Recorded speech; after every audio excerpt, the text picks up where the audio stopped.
So, your uncle. What's wrong with him? He's possessed. As in the devil? Something like that. He says a dark man is following him, watching him at all times. What do you make of it? It's nonsense, of course, but I'd be lying if I said it didn't bother me. You see, it runs in my family. Possession? No, Detective. Deteriorating melancholy. Practically every member of the Hartwood family is driven mad before they grow old.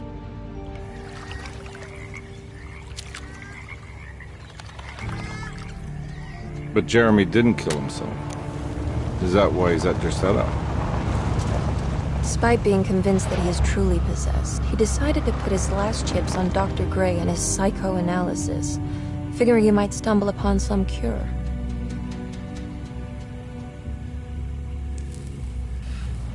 You mentioned the letter.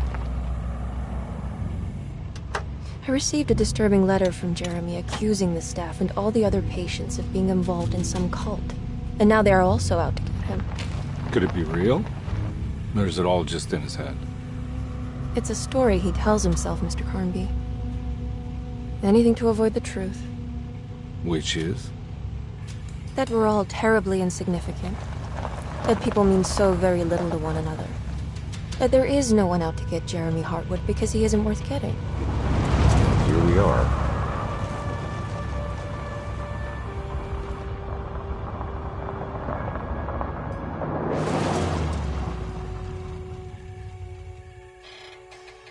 My uncle's not well, Mr. Carnby.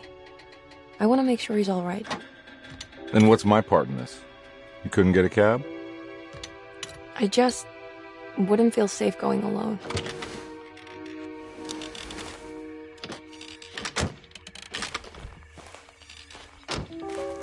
Did you bring a gun? Yeah. You think it'll actually come to that?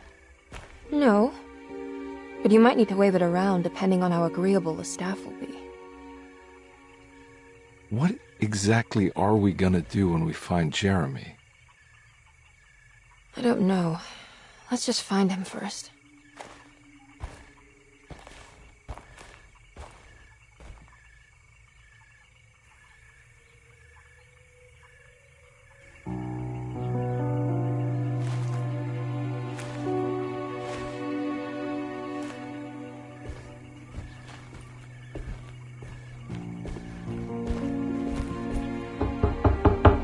Hello? It's so quiet. Where is everyone? This is a big place. Maybe they're on the other side of the house. Stay here. I'll have a look.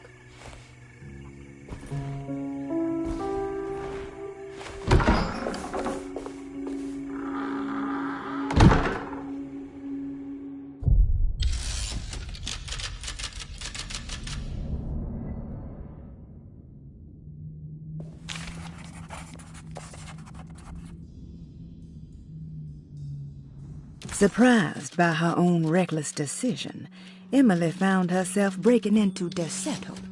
She mulled over how to present her story in case she got caught, but couldn't think of anything that sounded convincing. She wasn't much of a fast talker. Best to find a way to open the front door and let Detective Carnby inside so he can handle the situation. When I Get Back. John Marcus, 1918. Dearest Emily, Derceto is the prey of evil, and now they're all in on it. The staff and all the patients are nothing more than a mindless cult set to awaken the bayou. I see now that it was wrong of me to try to survive the madness of the Dark Man. You will also learn that soon enough. Every hour that passes where I deny him his right to my sanity makes it worse for the people I care about. He perfectly staged his world in order to conduct my fall. And I have to fall, Emily. Stay away, my dearest niece. Stay as far away from Derceto as you can. Someday you may understand what I've done. May God forgive me. Farewell, Jeremy Hartwood.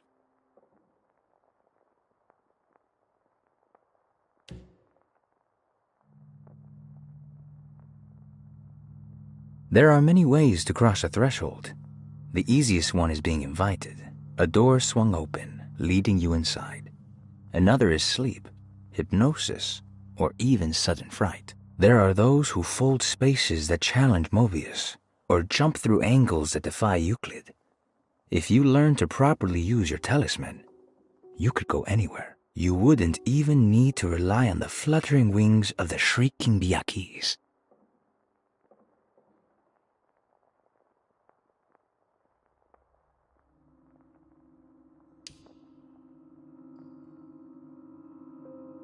Edward had heard the whispers for years. When he lived in Brooklyn, it was only on rare occasions, like when he as a child climbed that tall tree in Central Park, or when he almost drowned in the Hudson River, trying to save his despaired mother. The whispers became more common as he moved to New Orleans, but still rare enough to be ignored. Now as he walks the halls of Darceto, he knows what is calling him.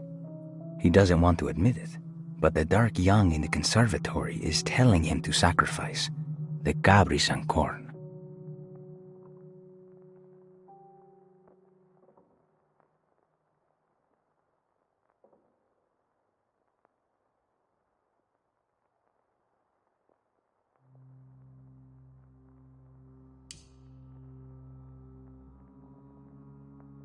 As the world moved into the new decade, America was spiraling into a maelstrom of debt, drought, and death.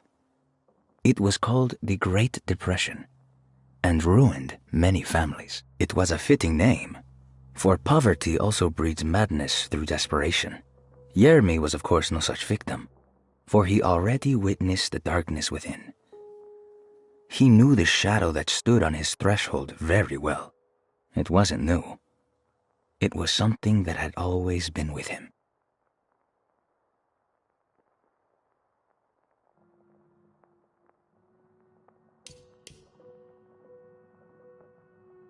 Asleep, with an anesthetized mind, Jeremy filtered these words from Darceto's gangrenous ground. Ever their praises, and abundance to the black goat of the woods. Hear us, mother, and take pity on us. Accept our sacrifice, and judge our worth. Ia, Shubnigrath. Ia, Shubnigrath. The black goat of the woods with 1,000 young.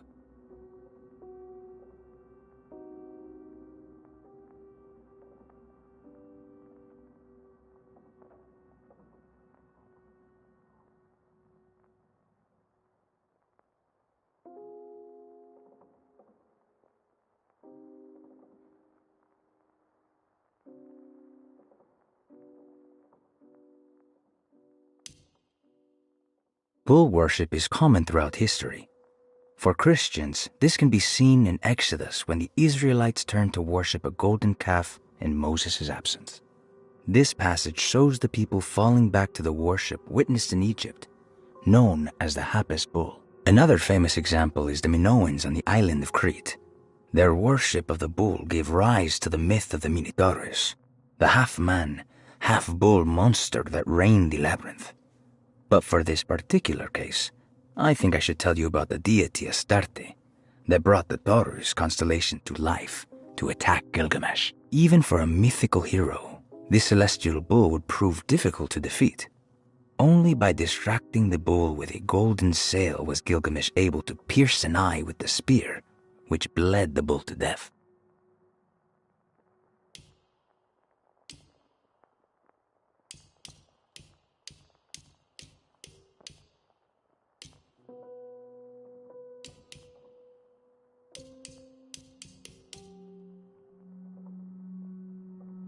What did you expect from them? You created too much. There wasn't any room to breathe. Your reification rendered all possible worlds void. You took everything they could imagine and constrained it into something that you didn't even care about. Or maybe you did. Perhaps you cared the most of all. Maybe you tried to save them from themselves, and that is why you had to die.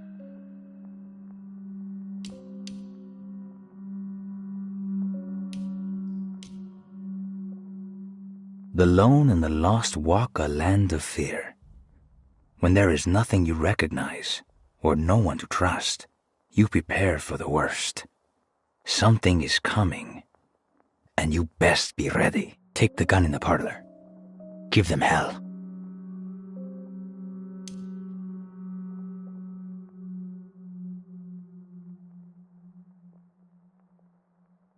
What can be said about Jacob van Ostad without evoking contempt or apologia? The first piece of information is the obvious. He is not the explorer Jeremy idolized in his youth, but the figment of his imagination. If you want biographical facts, I am not the one to answer such questions. In the case of Jeremy, he is a guardian of imagination, or rather a persona appointed the role of containing a self-sabotaging mania. However useful Jacob once was, his loyalty to Jeremy has slowly been replaced by fanaticism. Like a firekeeper who has for decades been burnt by his own sacred flames, now does what he imagines the fire wants. Jeremy has lost all control over Jacob and suffers greatly because of him, but is admittedly also still invigorated by his labor. In the plainest of words, Jacob keeps Jeremy sick so he can remain Jeremy.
What's this?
just take this?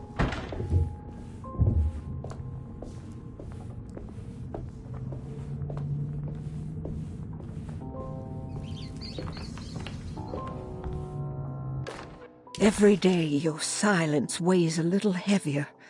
It's been a difficult year for everyone, and many have lost all hope. I read in the papers about people suffering. Pictures of dust-covered landscapes without a drop of water. I wish I knew if you were still tending the earth or if you had turned your back against us. I have started to look for help elsewhere. I pray you will tell me if I am going down a path that you find disagreeable. With help from Baptiste and Charlotte, I found comfort in the practice of the voodoo.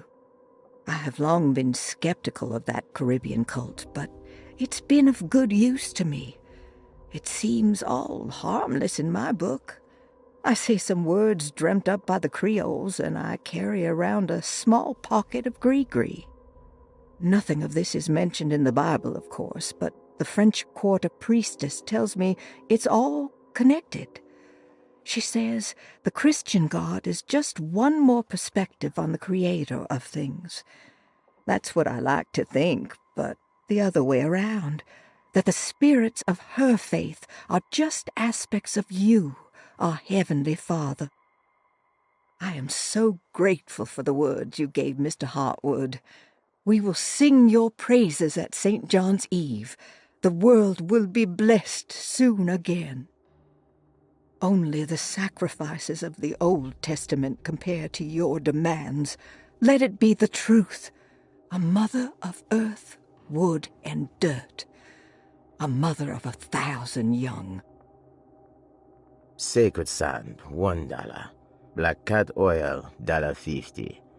Devil shoestrings, $0.25. That makes $2.75, madame. What was that you were telling the doctor? A goat without horns. What does that mean? You must have misheard me, madame. I said no such thing. Please, I know I don't look like any of you, but I'm devout. I'm ready to do what it takes. Do not be so eager to sacrifice the few things you have left, madame. Now please, leave my store. A goat without horns.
Please do not touch the boiler.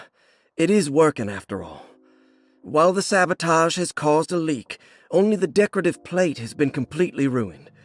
Let's wait for Mr. Chance to turn up and he can take a look at the leak. Mr. Waits.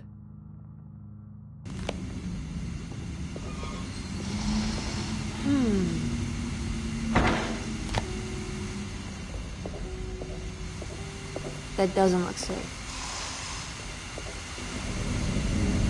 There's something missing.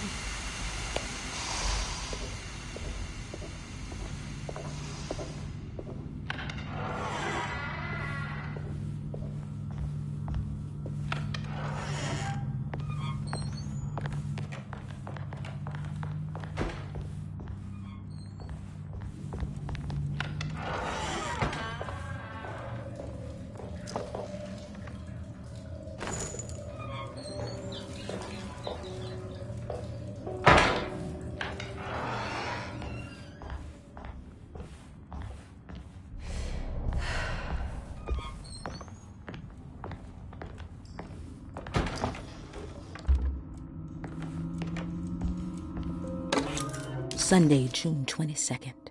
I spent all day looking for Jeremy. I should have cared for the others, but I'm scared that he will do something irreversible.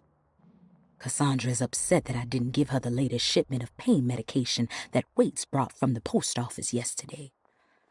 I would have given it to her, but the company didn't send a new key this time around, so the box is just sitting there on my desk. They must have figured we had plenty of their gimmicky keys by now. I only remember seeing one lately. Grace was playing with it inside the grand parlor. Unless it turns up by itself, it will have to wait. I have to figure out where Jeremy is. I think Jack knew something. That dog of his found a strange rot permeating the house.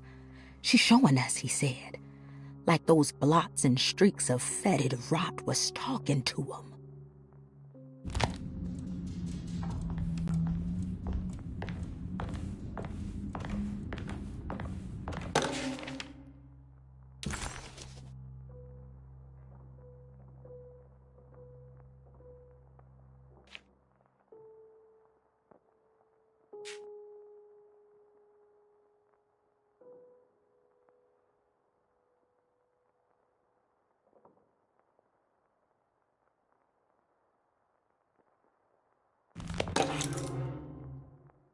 Ah, what's this?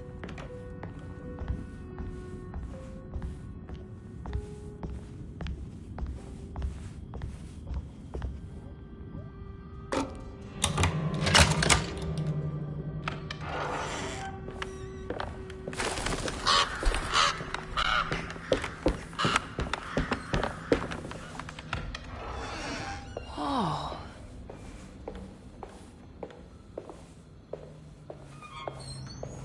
I need the key.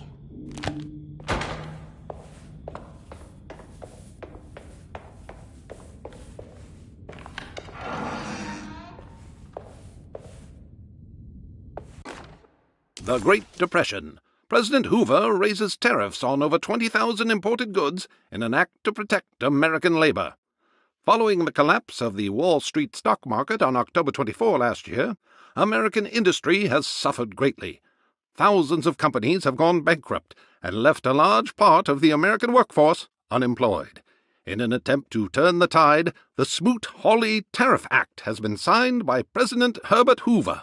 By regulating commerce with foreign countries, the government hopes to encourage the industries of the United States to compete with cheap foreign imports. Superstition on rise. New Orleans voodoo stores and spiritual mediums see increased profit during troubled times. While the market has faced hard times ever since Black Thursday of last year, voodoo doctors and snake charmers see significant rise in number of customers. With the coming Eve of St. John on the 23rd, the police expect increased cult activity around Bayou St. John, the southern shore of Lake Pontchartrain. Voodoo rituals in that area on the Eve of St. John have a long tradition reaching back to the first snake worshippers brought as slaves from West Africa. During the 19th century, its practice was popularized by the legendary Marie Laveau and has since been embraced by many of the Creoles and the surviving aristocracy of the French Quarter. Author seeks asylum.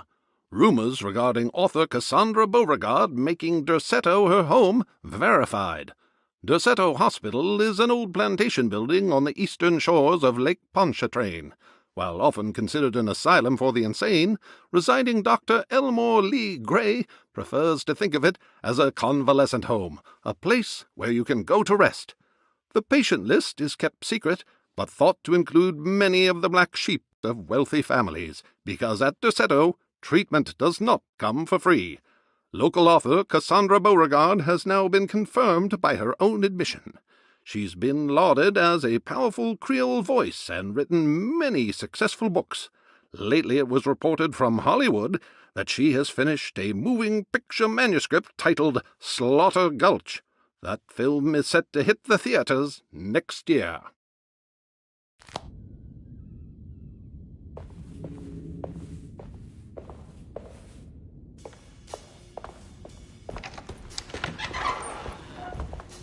Wait, don't. Excuse me? Do you know where I can find Jeremy Hartwood? Of course not. McCarthy, what are you doing? I told you not to lose sight of the girl. Don't you worry, Mags. I'll find that little rascal. Who are you people? What are you doing here? I'm sorry about all this, but I'm looking for my uncle. His name is Jeremy Hartwood. What are you doing, child? You shouldn't be alone. Go find McCarthy. Who are you? Are you here for the Fay Dodo? Go upstairs now. My name is Emily Hartwood. I'm the niece of Jeremy Hartwood. This is Detective Carnby. The police? Why are you here? No, I'm a private investigator. Sorry to bother you. My client's worried about her uncle. He's a patient here at Derceto. If you don't mind, could you direct us where to find him? No, I can't. Jeremy has gone missing. If you leave your information, I will make sure to contact you. Wait, he ran away? No, he won't leave the house. He's around here somewhere, and both of our orderlies are looking for him. That's unacceptable. Where's Dr. Gray? I want to speak with him immediately. Fine, I'll ask him. Wait here and don't touch anything.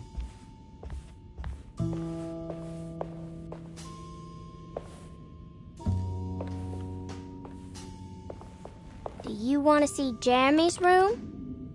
Can you show us? Follow me.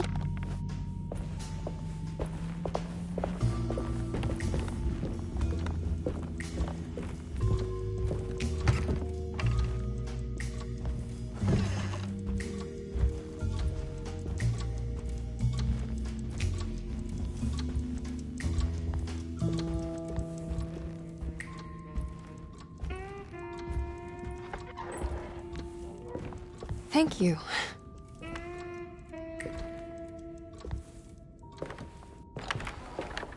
Strange kid. Let's look around, see what we can find.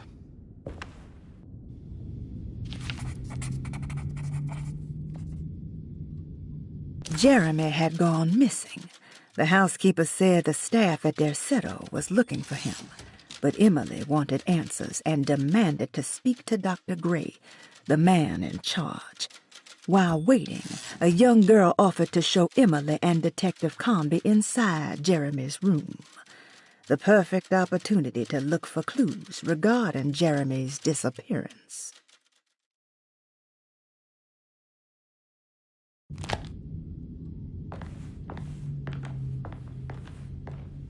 What kind of stuff are we looking for? I've never been part of an investigation before. Letters, diaries, receipts, all sorts of notes.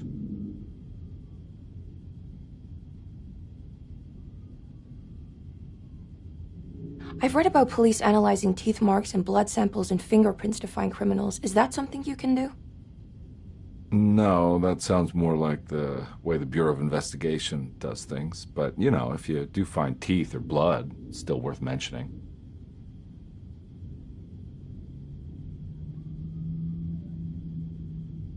We should talk to Dr. Gray when we're done here. He is the one who runs the hospital. He must know something about what's happened. Yeah, I just want to get a feel of what we're dealing with here first. Of course.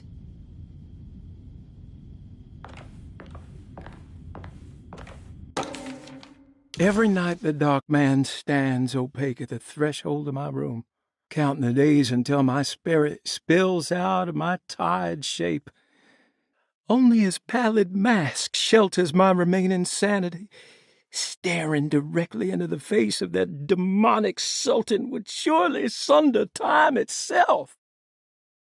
Would he have looked the same to my father as he struggled for his life? Does his veiled face haunt my niece quite the same way? I wish so that I could rest my soul in that sunburnt convent of Tarawea. Would I find you there, Juan? Or Senora Perosi, back from the beyond? Every night I hide from him, moving from one misshapen memory to another. Scenes conjured out of fantasy and delirium. Places I struggle to even paint. I wish I understood your death, Senora. Is there anything I could do for you but bury you in that bleak necropolis? That triumphant chapel rising above the ledges and the oven vaults shall be your sepulchre, where you may rest, and I shall weep. How did you first come to understand such things, Senora? How did you know that the battered boiler in the basement would lead me to Lafayette Cemetery? Or how the old upstairs clock, with its astronomical motifs, would take me to that hateful mound outside of Claremont Harbor? Those are my memories, my past. Is there perhaps a chance, if ever so small, for me to see Tarawaya? Oh, I want that more than anything. Please, let my talisman take me there. Let me sit with Juan under his Bodhi tree. Despite having sold me that talisman, Miss Jackson, the voodoo priestess, revealed none of her secrets to me. That's why I had to travel to Tonka. Instead, she cruelly told Baptiste, my caretaker, that he would be betrayed and killed in the most awful way, that the one he loved would pierce his thigh with a sharp spear, and that he would be devoured by his own mother. What a terrible thing to say.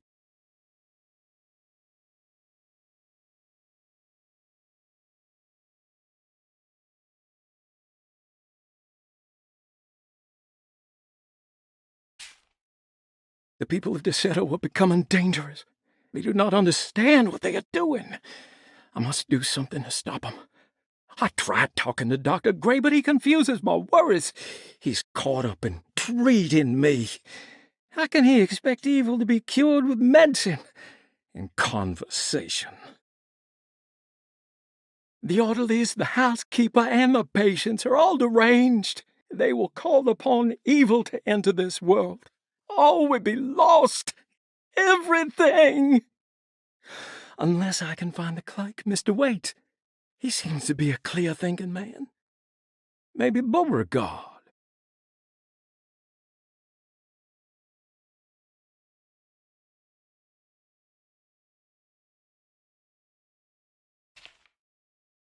The dark man offered me a prison, and I accepted. I signed that miscarried contract and entered the dark pact. Everyone is safe, except for me.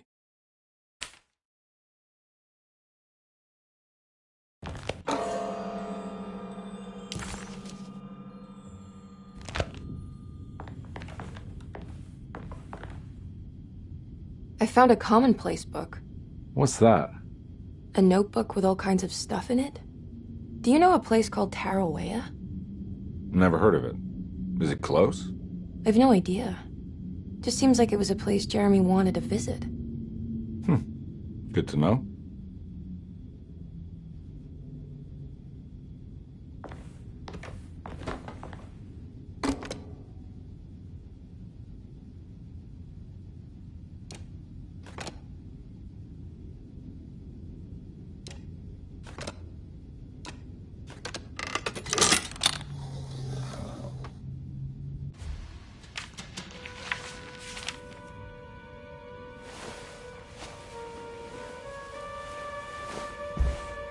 Have you ever seen anything like this? Looks like a talisman. You mean like this one?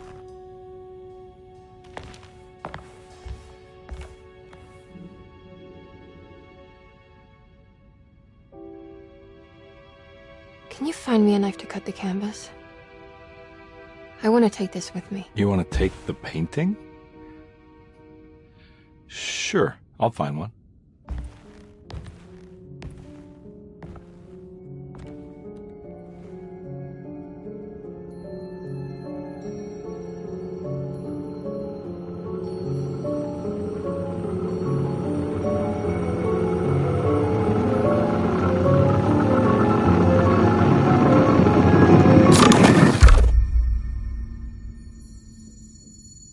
I found this tube as well. Should keep it safe for you. Do you want to carry it, or should I? Miss Hartwood? Emily? I'll take it. Thank you. We're done here, right? I'm not sure. I don't know how to do any of this. Listen, I think we should talk to Dr. Gray. He must know something about what's going on around here. Okay. Let's do that.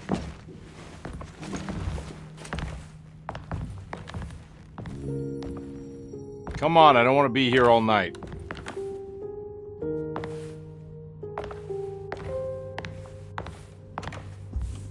Detective Carnby? Where did...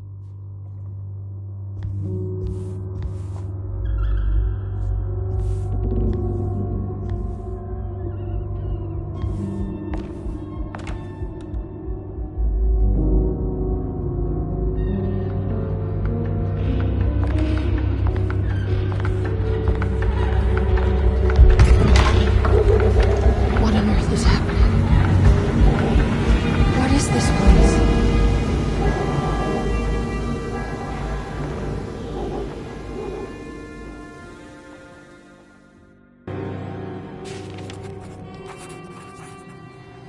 Emily had never seen the French Quarter quite like this, dark and alien. The only possible refuge she could see from Jeremy's balcony was a bit of light coming from a corner store.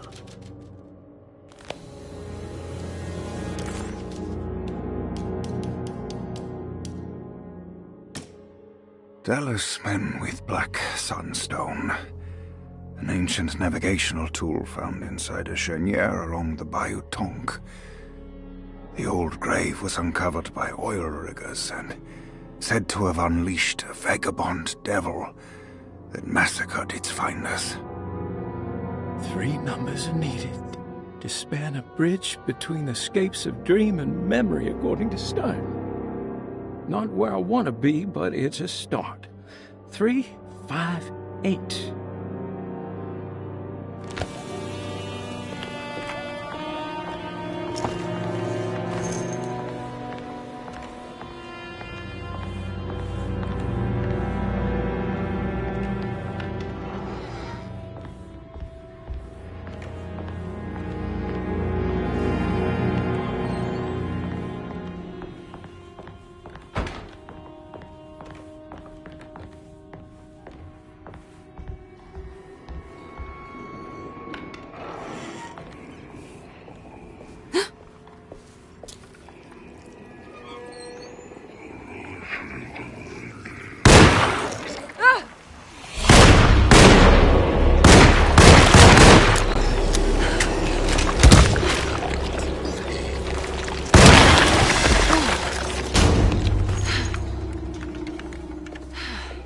What the hell was that thing?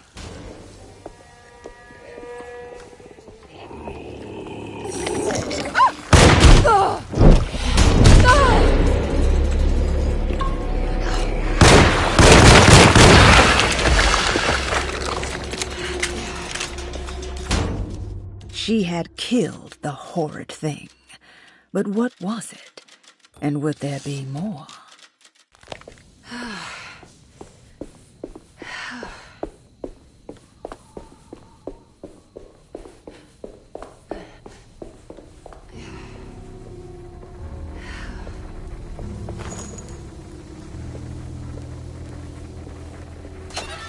I can't go that way.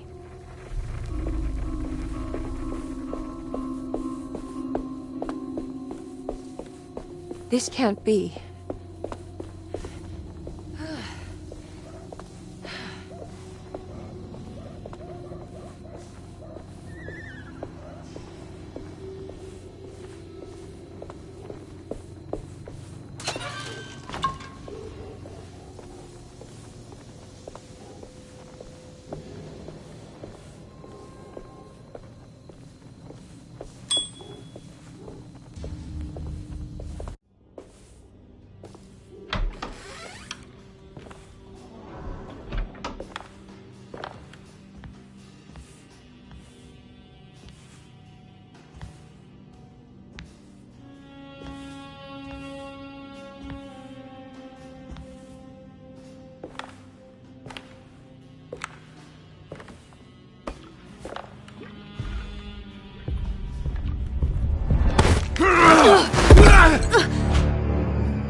Emily, is that you?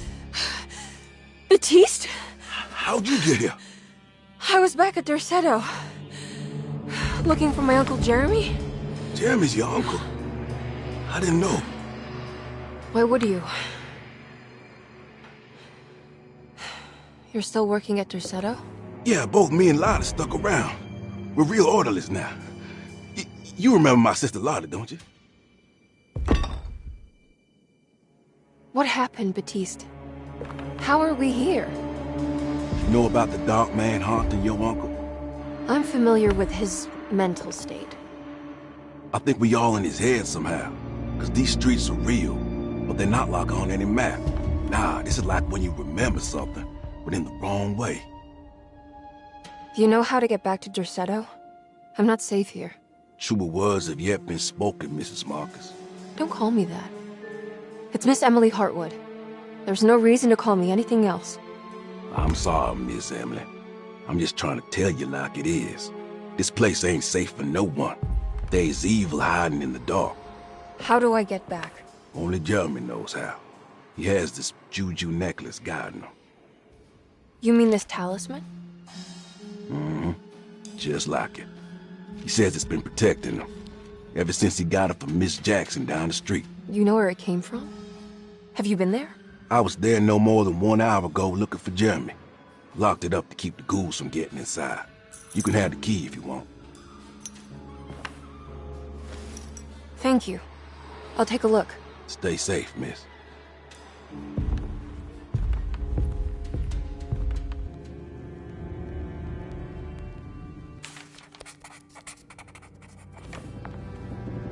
Emily couldn't understand where she was, but it felt like a waking dream.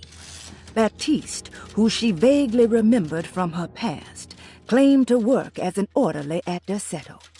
He was also looking for Jeremy, and seemed to imply that he was chasing him through Jeremy's own mind. Maybe this wasn't Emily's dream, but Jeremy's, and she was trapped inside somehow. Baptiste suspected that Jeremy was in some control due to a talisman that he had been given by a Miss Jackson, a name Emily recalled to be one of the many voodoo witch doctors in the French Quarter. In hope to find a way back to Derceto, Emily set out to find Miss Jackson's place.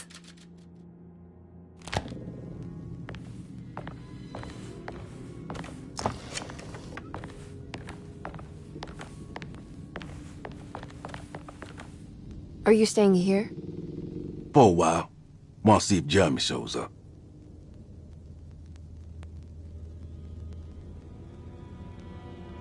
Your sister. She also works at Derceto? Yeah, she the one who got us jobs.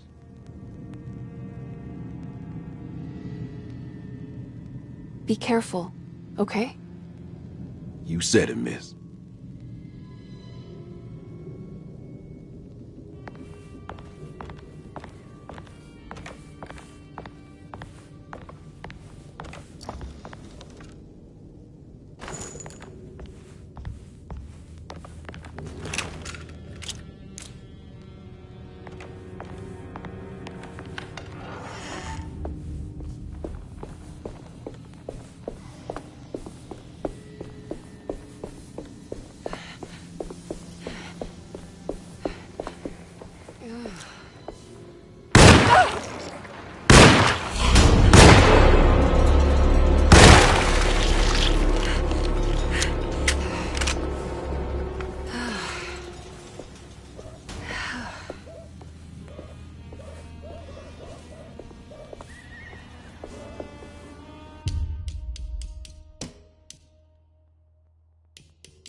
This must be Miss Jackson's place.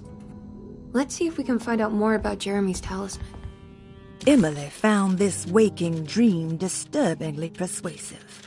If this was Jeremy's world, what did that mean? Was the Hartwood family suffering a literal curse? Was the Dark Man, that ghoulish specter haunting Jeremy, an actual supernatural being? Emily pushed her thoughts aside and focused. She needed to find out about the talisman and get back to Derceto.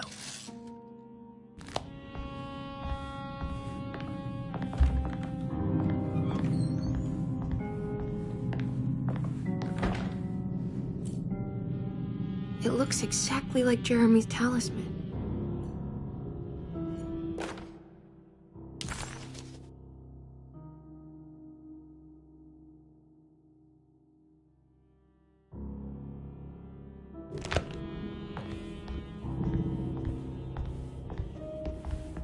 I think it's meant to hold the talisman.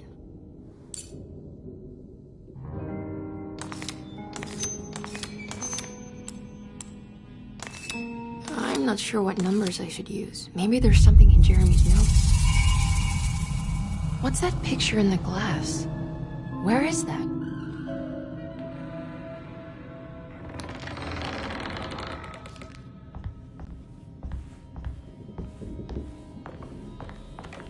Good to see you again, Miss Hartwood. Mrs. Thompson told me you were here. She also alerted me that you brought a detective with you. I'm very curious to hear what this is all about. You don't remember me, do you, Miss Hartwood? We met at your family's house in the Garden District, when your uncle was about to be admitted under my care. No, I remember. Sorry.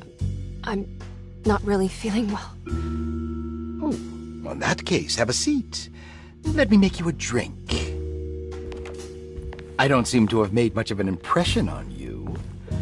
On the other hand, I can vividly recall you and your parents. Because of our cheerful disposition, I'm sure. You are far too intelligent to think that. You come from a joyless family, Miss Hartwood. The only amusement I took from my visit was discovering that the young lady's drink was an old-fashioned. Very astute.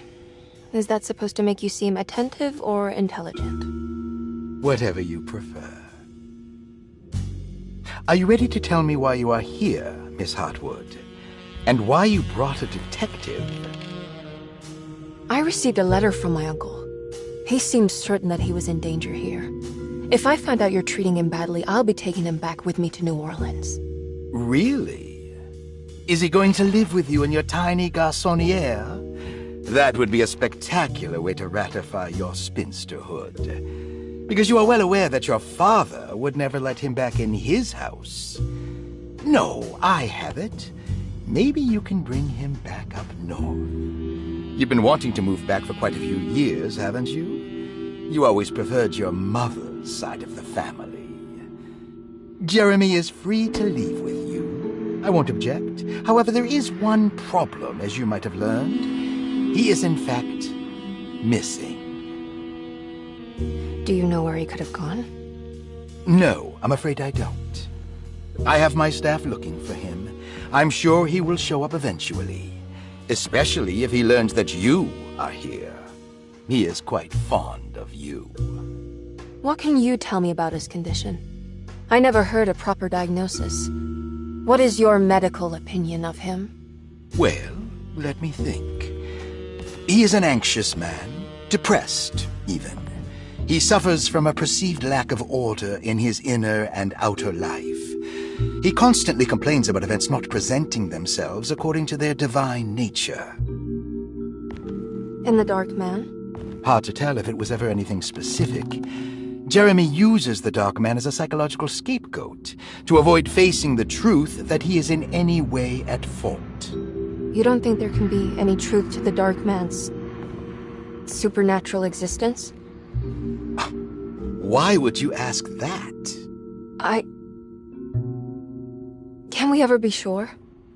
If the Dark Man is some sort of evil presence that is in possession of Jeremy? Well, I assure you, Any evidence that you experience supporting that claim is purely delusional. Don't get caught up in mass hysteria, Miss Hartwood. You wouldn't want to take your uncle's place in this hospital, would you? I'll be leaving now, Doctor. I need to keep looking for my uncle. Do so, Miss Hartwood. I'll let you know if he shows up.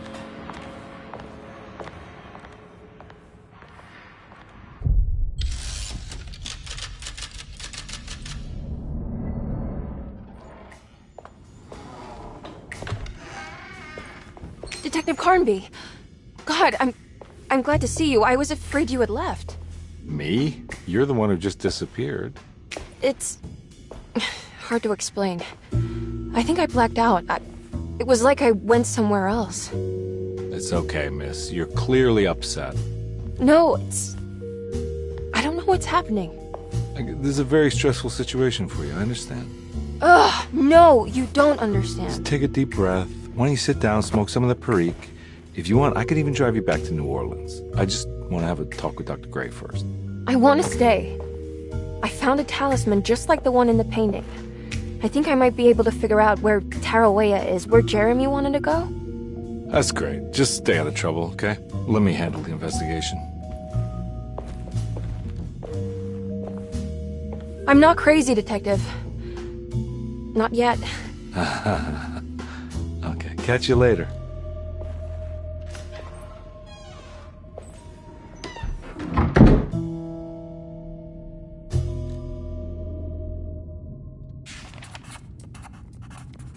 If a talisman like this can open up doors between the French Quarter and Derceto, then maybe Jeremy is hiding in some strange other world, like Tarawea, the place he mentioned in the book. No matter where he is, it's clear that my search won't be limited to Derceto.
Despite making a fool of herself in front of Dr. Gray and Detective Carnby, Emily felt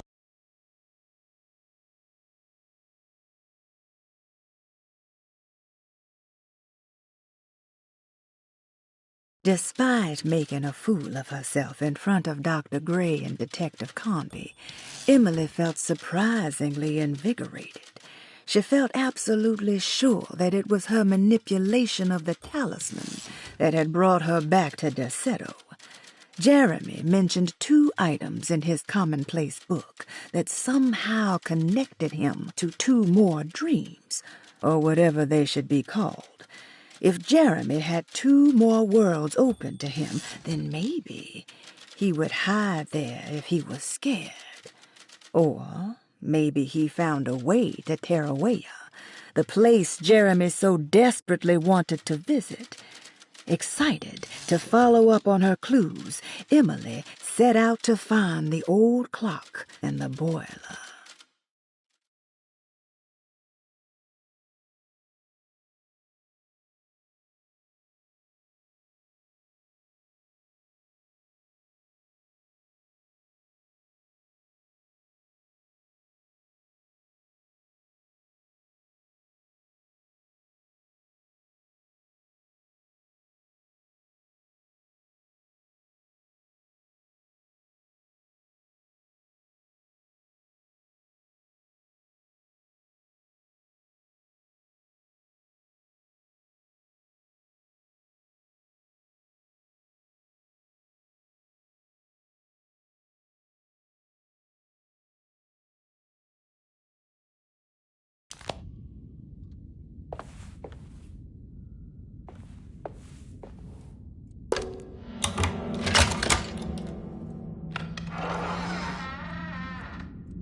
Paul, you're right about the plates on the boiler and the clock.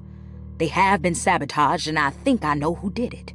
They have something to do with Jeremy's episodes and how he seems to disappear at night. Right now, it's important that you keep an eye out for any of the pieces. I want to find out if I can repair the plates. Let me know if you find any of them. Lottie. Tell Lottie to take a look at the well in the kitchen garden.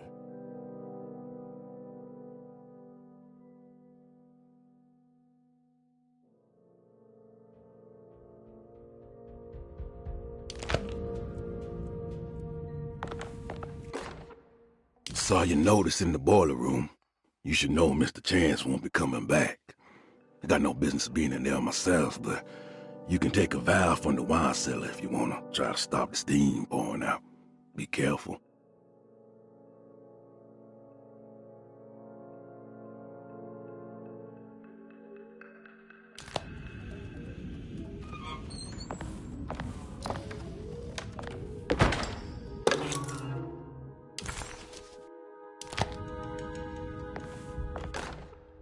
Dr. Elmore Lee Gray is DeSeto's chief doctor. Accounting and all administrative work is handled by me, Paul Waits. Magdalena Thompson, or Mags, is responsible for the household. Jean-Baptiste and Charlotte Tabois are responsible for keeping the guests' medical regimens in check. Finally, Jack Chance is our gardener, who can occasionally be seen in the conservatory, but is for the most part busy outside. There are currently 6 guests at DeSeto. Malcolm McCarthy and Ruth Tallant reside on the first floor. Jeremy Hartwood, Elisabetta Perosi, Grace Saunders, and of course Cassandra Beauregard live on the second floor.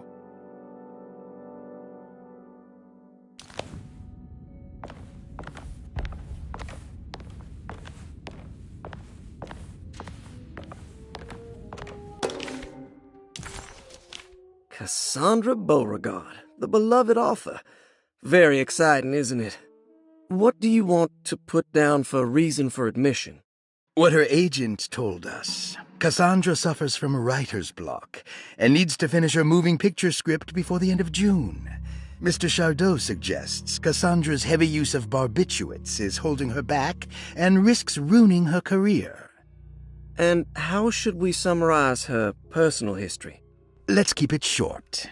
Cassandra Beauregard is a beloved crime author who managed to pull herself out of poverty and into stardom. 5 years ago, she tried killing herself by jumping off a balcony. The incident left her a cripple, and now relies heavily on her wheelchair. And for diagnostic impressions? Cassandra suffers chronic back pain following her suicide attempt. She self-administers morphine to keep herself ambulant, but has become addicted, and the desired effect is now lost. The drug abuse clouds her mind, and she is unable to focus on real life. To save herself from this insight, she instead makes up stories to fill out the gaps in her own thought process, resembling the Korsakoff syndrome. Oh, bravo, Doctor. How will you treat her? First of all, she needs to be weaned from her drug addiction, and hopefully it will resolve her compulsive lying. then look into permanently numbing her pain in her back through surgery. Finally, deal with her suicidal thoughts. Fantastic. With such a short time before June, I really hope she gets better soon. We will do what we can.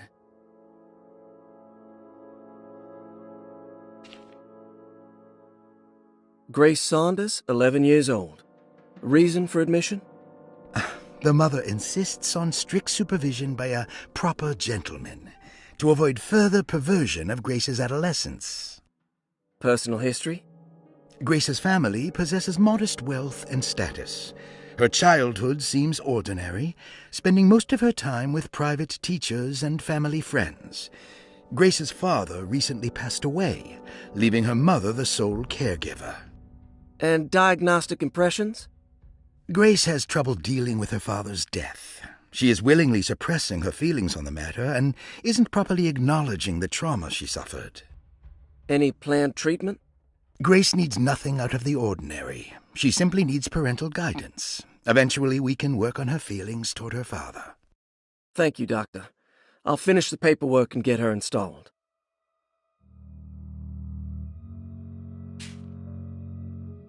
Malcolm McCarthy, 54 years of age. Reason for admission?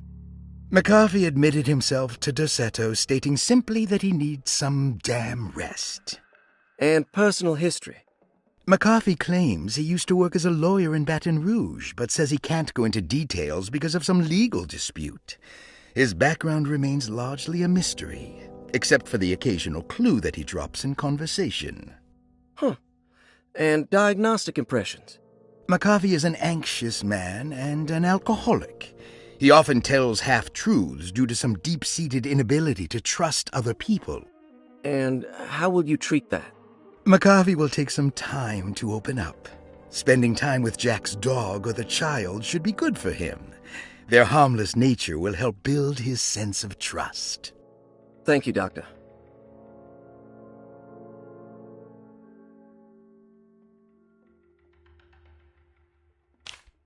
Elisabetta Perosi, 33 years old? What should I put down as reason for admission? Well, Perosi broke into Derceto and was found wandering the grand parlor. She was confused and suffered partial amnesia. She insisted she belonged here and offered to pay for her stay. Right. What do you make of her story? Perosi claims to have been a member of the Astarte artist colony some 20 years ago, a claim that seems contrafactual due to her young age. She looks to be and even thinks she is 33 years of age. That would make her a child at the time. It seems fair to say that Perosi's story is untrue, deliberately so or not. Diagnostic impressions? Do you have anything? Perosi's story is peculiar because she retracted her story about the artist colony. She no longer claims to be the same person as Elisabetta Perosi. However, my staff's research has confirmed there was a Perosi at that time who was in her early 30s. I suppose this case will take some time to investigate. How will you go about it? I wanted to contact the real Perosi, but it seems the whole colony disappeared one night, September 29th, 1915, during a hurricane. I will have to take it slow and figure out what this spell of impersonation could have been. Oh, I'm sure it will all clear up eventually. Thank you, Doctor. Ruth Talon, 29 years of age. Reason for admission? Ruth's father wishes that his daughter be removed from New Orleans nightlife for the foreseeable future. He fears that her overly free spirit is tarnishing the family's reputation. Sounds simple enough. Personal history? Ruth comes from considerable wealth. Her family owns several hotels and restaurants. Unlike the rest of the family, her sense of adventure has taken her around the world, including France during the Great War as a photojournalist. The last decade, she has provoked many rumors of being a debauched flapper, bordering on nymphomania. And diagnostic impressions? Despite her father's frivolous reasons for her to be admitted, Ruth does seem to provide an interesting case. She is refreshingly open and doesn't shy away from talking about her life during the war or her continuous celebration after returning to the States. She is admittedly a sexual deviant and feels no remorse. And her treatment plan? Simply staying at Derceto should do wonders for Ruth. If not, at least for her family's reputation. Ruth doesn't need to change, but with therapy I might be able to share with her some sympathy towards her family. I doubt she will settle down and become as dull as the rest of them, but at least she might try to be more discreet in the future. Interesting. It's all the patient files except for Jeremy's.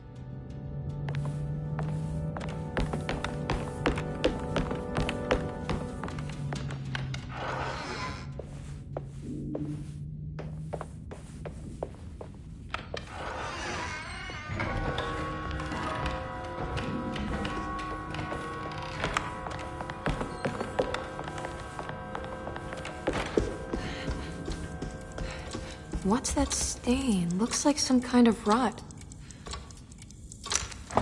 This must be the clock mentioned in the Commonplace book.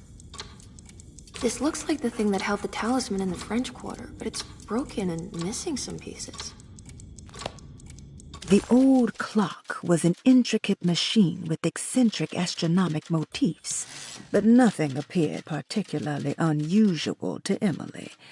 But then she discovered a large decorative plate that reminded her of Miss Jackson's ritual bench, where she had configured the talisman to open the door back to Derceto.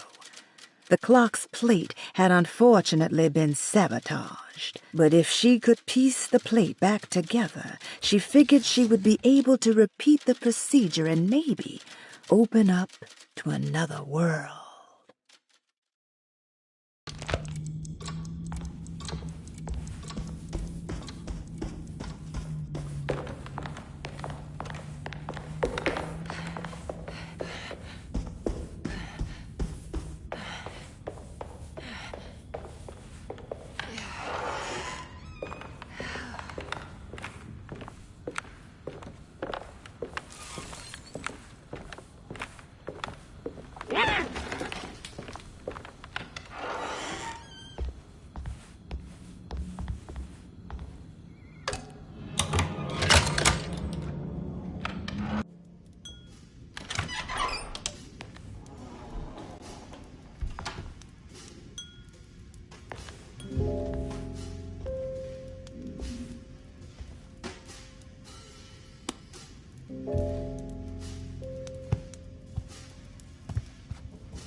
Good evening, Miss Hartwood.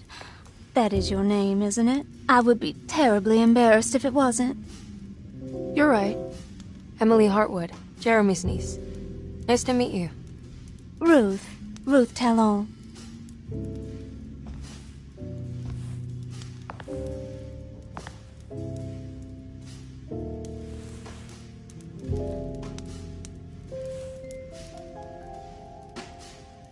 Is that Perique you're smoking? How terribly quaint. Maybe so, but I like it. Would you care to share some? That smell is making me feel very nostalgic.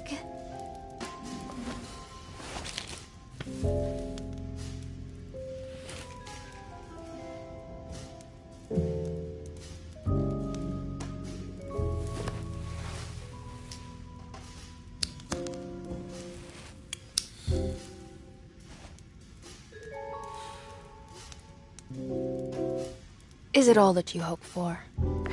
I enjoy your light mockery, Miss Hartwood. I can tell we would make great friends. How flattering. Too bad you're locked up in this place. Your insincerity is really refreshing. I wish you were mad as I am. Then you could stay. Give it a few years and I might just be. Lunacy is one of my family's few privileges. Oh, good. I'll be looking forward to it.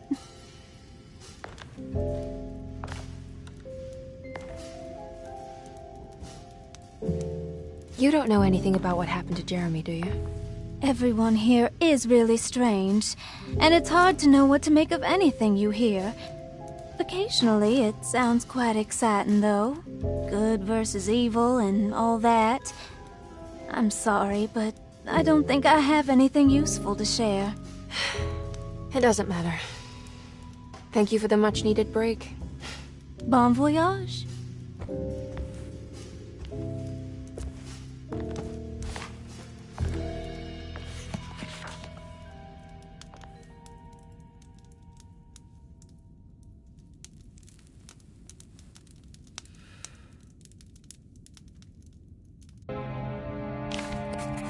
Emily felt surprised by how much she enjoyed the company of Ruth. There was something familiar and friendly about her, like they were old friends that simply forgot about each other.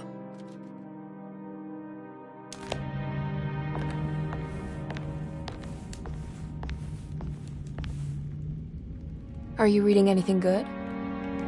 A Brightness from Afar by Lord Boleskine. It's actually not bad.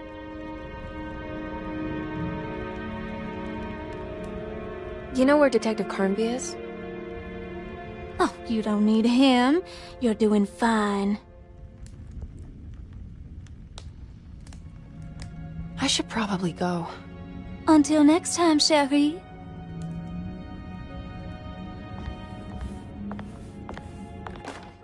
Lost Plantations of Louisiana, Thierry Briclot, 1917. Derceto was a small plantation on the eastern shore of Lake Pontchartrain.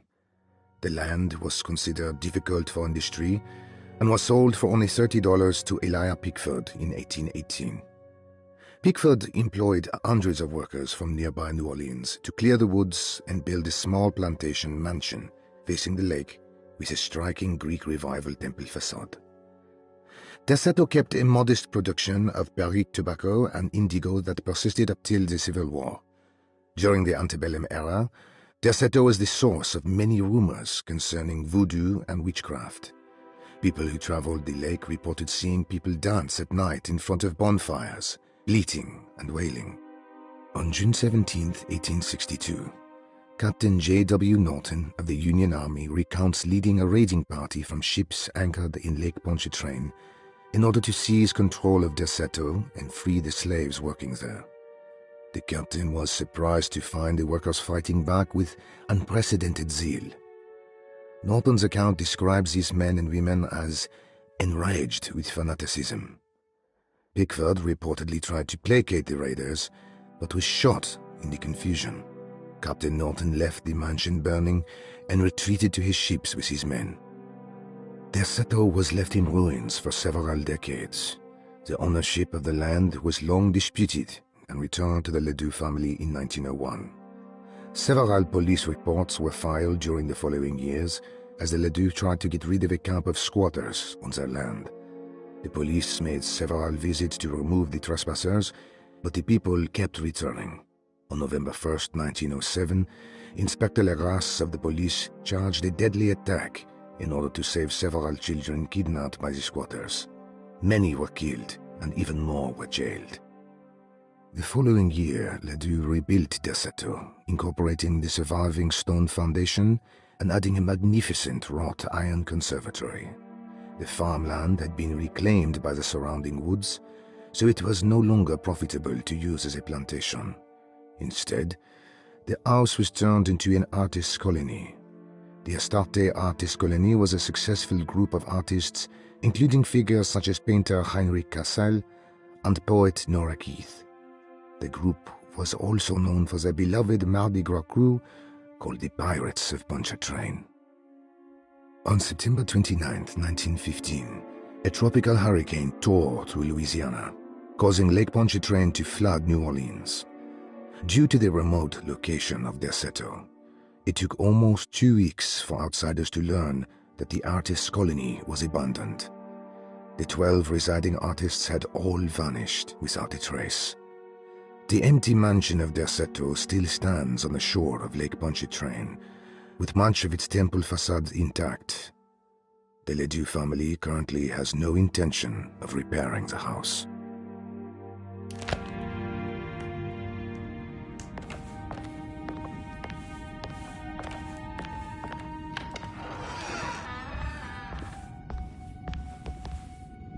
Now this'll come in handy.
Everything's back to normal.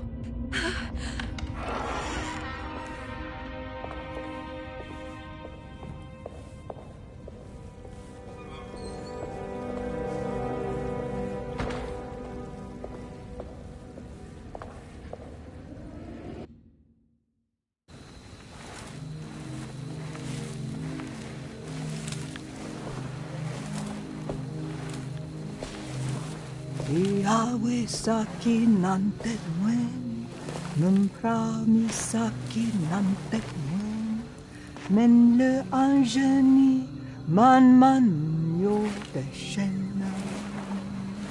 What are you doing sneaking around? You almost scared me to death. I'm sorry. I didn't mean to disturb your ritual. I wouldn't have guessed voodoo was in practice at a place like this. The doctor may be all about science, but I know these roots have power. You know what's going on here? I have a feeling Derceto is cursed. There are several players with stakes in this game. Derceto isn't cursed or blessed. It's a battleground. And it would all be a lot better if you could get your uncle out sooner than later. That's all I'm trying to do. I wish you the best of luck, Miss Harwood. I really mean that. Now, if you'll excuse me, I need to look after my gumbo.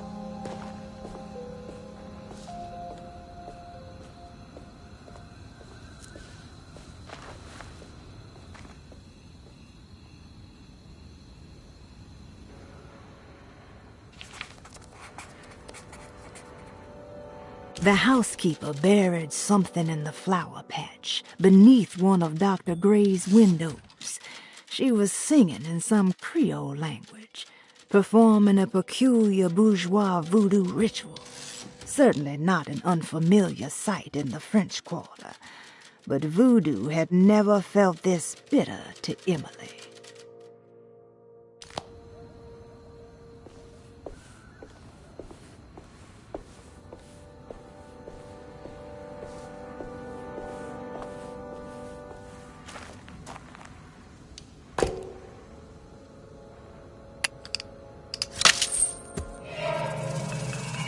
It worked. What's this?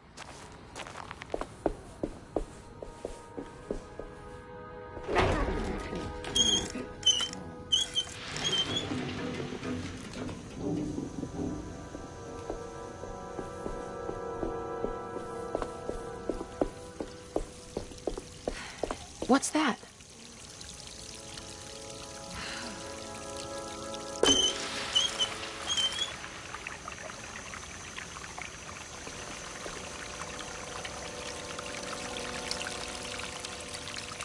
There we go.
Jeremy's room.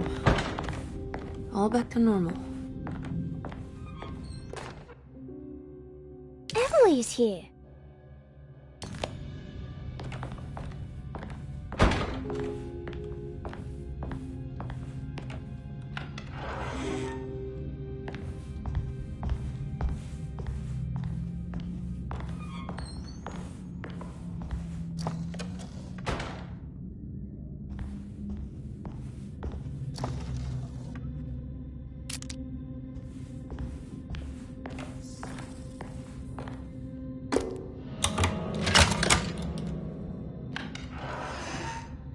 What a strange but beautiful room.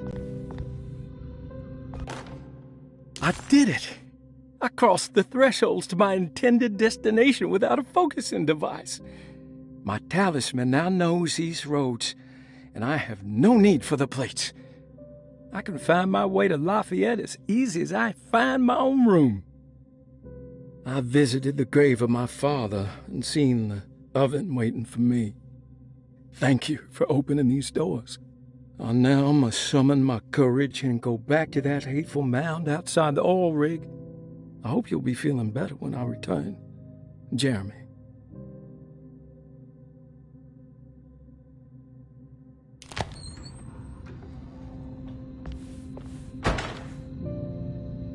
Are these zodiac signs?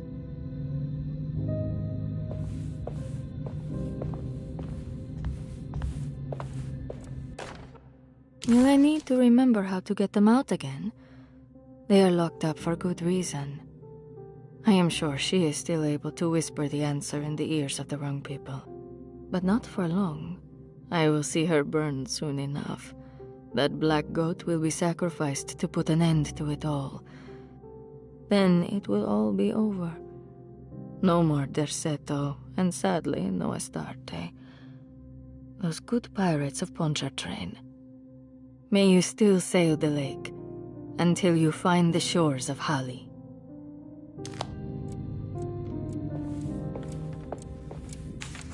The Astarte Artist Colony. I'm pretty sure they had a Mardi Gras crew called the Pirates of Pontchartrain when I was a child.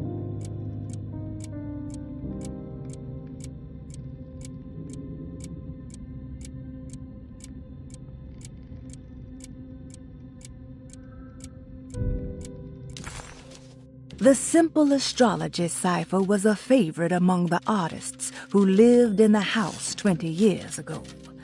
They easily turned into numbers when needed, but also acted as signatures for the members, as there were only 12 of them.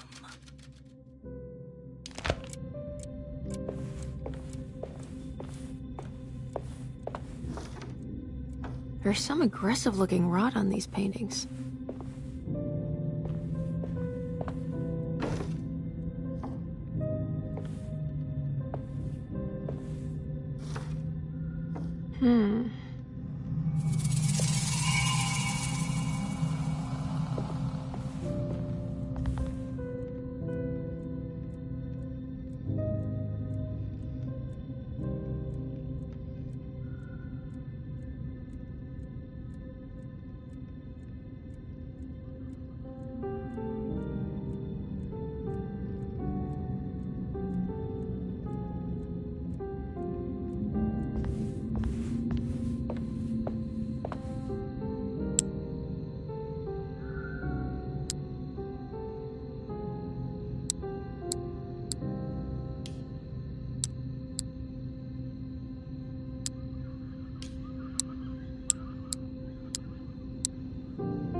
understand what's happening.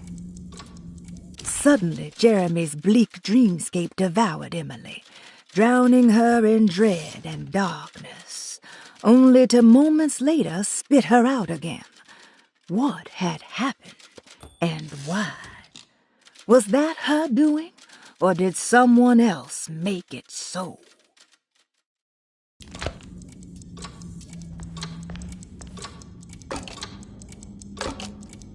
I think I've seen this somewhere.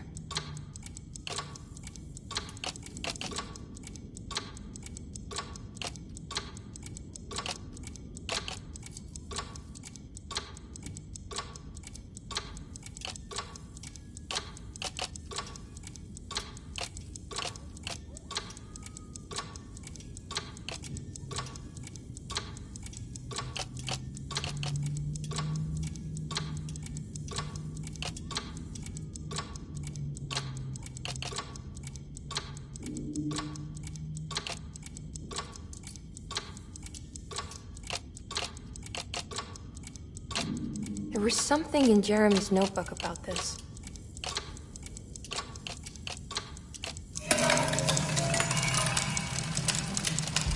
Did it break? The clock just stopped.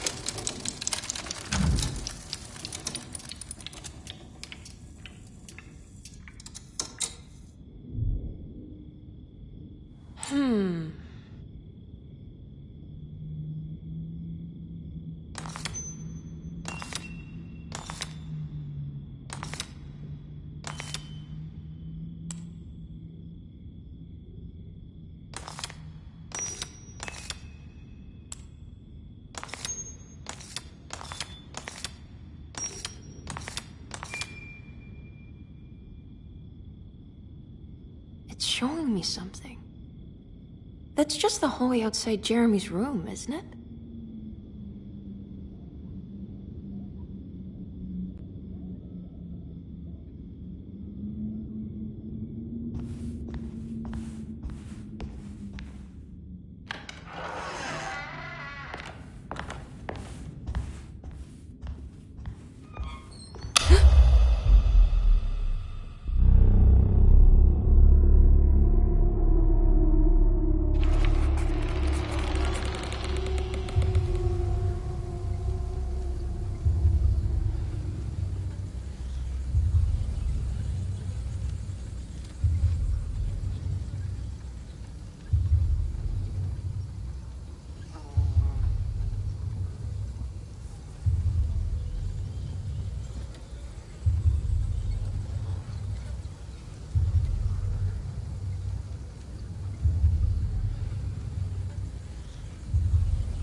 Emily deserved a sense of triumph, but she was too on edge to appreciate her success. There was no reasonable explanation why the talisman let her open up this other world. Was this really happening? Or was this somehow all in her mind? There was no time to question her own sanity. She had to find Jeremy. If he was here, she thought, would she find Jeremy in the hateful mound?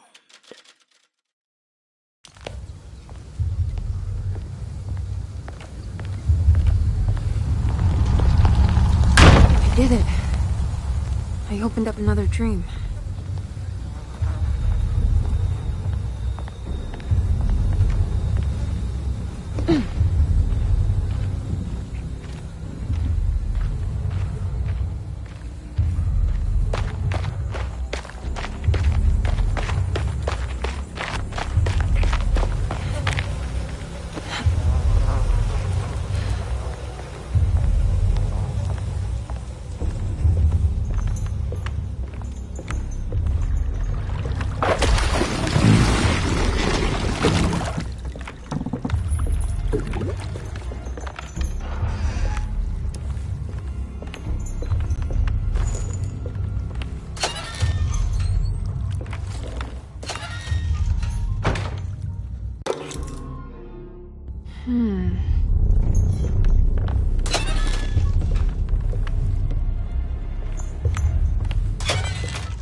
May 1923, Monday. All okay, ready for delivery. Maintenance. Oil pump must be serviced. Any tampering causes large spills unless properly forestalled. Tuesday. Shipment delayed but delivered. Maintenance. Service bridge close to broken. Wednesday. Prospectors reluctantly agreed to show the burial mound to Mr. Hotwood, a painter, who read about our finds in the papers. He means to return tomorrow and try to find a way inside. Thursday.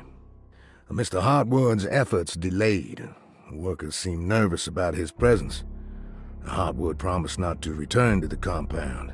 Instead, he has taken up an offer by L'Officier, the riverboat captain, who means to pilot him to the site tomorrow morning. Hopefully that's the end, and work can resume. Maintenance. Bridge from the oil tower to the bayou has collapsed. Sabotage suspected. This is the devil that guides us now.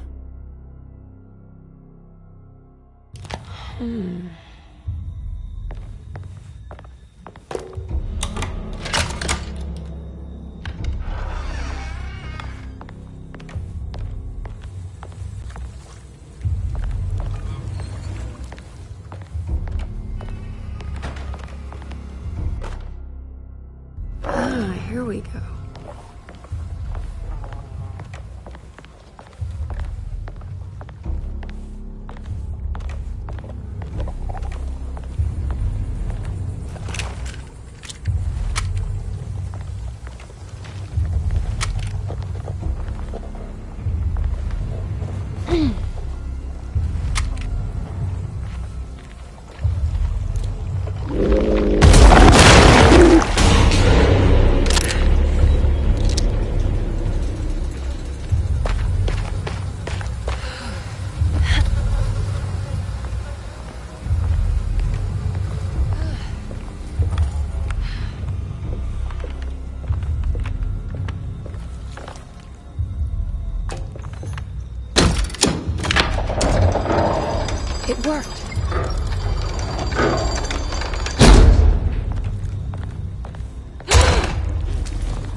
break this, I just need something to hit it with.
Damn it, there has to be a way to get to the other side.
Now what?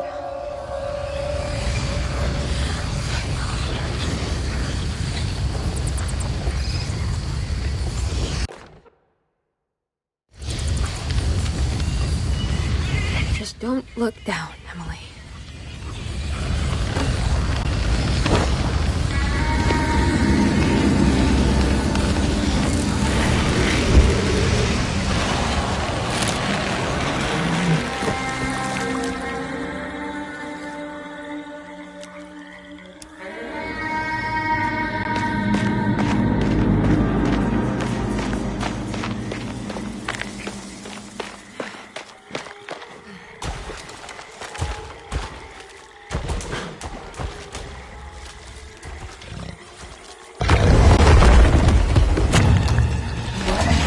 always think.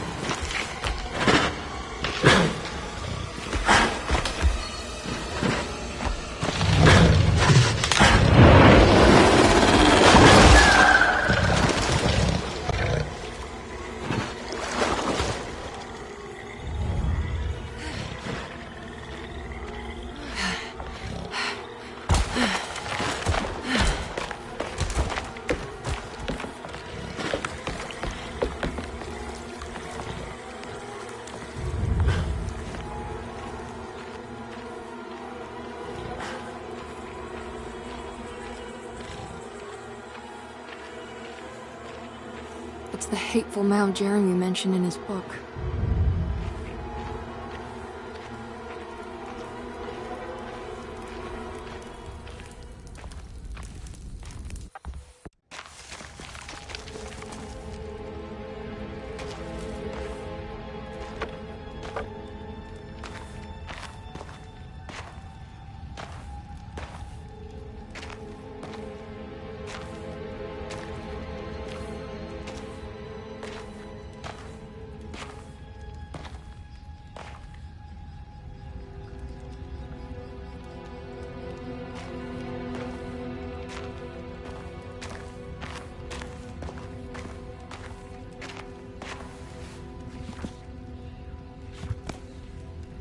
Jeremy, you dropped your...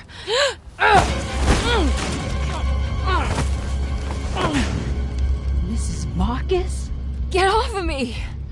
What are you doing here? Trying to find my uncle. Jeremy is your uncle? Could you please? Thank you. And it's Miss Hartwood. You don't remember me? I remember you, Mr. Bois. I met your brother Baptiste earlier. I suppose he hadn't found Jeremy either then. We spread out to find him. Can I have this? I'm trying to get to Tarawea. Fine, believe the rest. I just want Jeremy to come looking. We have to leave before it comes inside. What? Where? Come quick!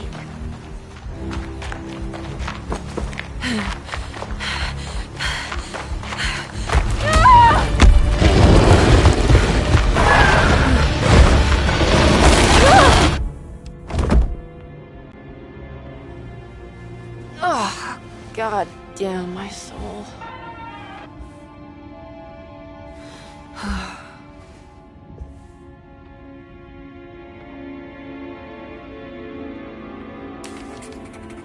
I'm back at Derceto.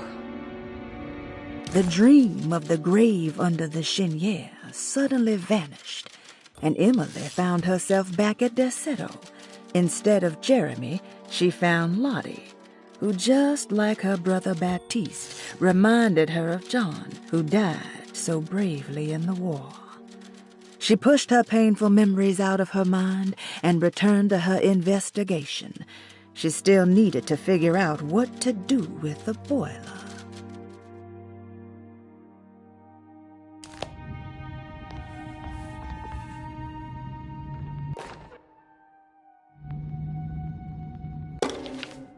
Reflections on the Power of the Verb in Certain Texts by Juan Luis Jorge.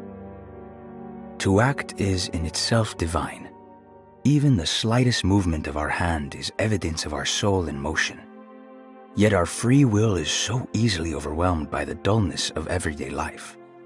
Our actions become rote and rigid in spite of luxury and comfort. True divinity is found in the choice of leaving the stage where we all perform. People who discover this freedom unexpectedly will be struck by the terror of this revelation and become paralyzed, or worse, turn to suicide. However, if you are able to weather that storm, you will discover that there is a divine path beyond that fear. There is a chance to dismount your destiny and make something new. Something that hasn't been planned for or predestined. There is difficulty in explaining this type of acting as it transcends our everyday choices. This isn't some banal decision choosing one career over the other, or even who I should marry. Leaving the stage, no matter how, isn't a matter of course correction. It's a rejection of the story that the Creator is telling.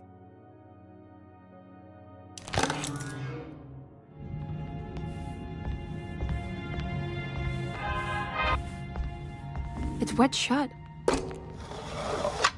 It worked.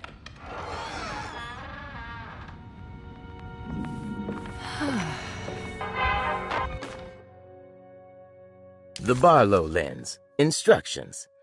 To double the magnification of your telescope, simply fit this Barlow lens to your instrument. Then operate the fine tuners to adjust the distance between your lenses. This is easily done while looking through your eyepiece. Simply search for a position where your picture is clear and appears flat. When correctly tuned, your telescope should present a clear picture with magnificent magnification.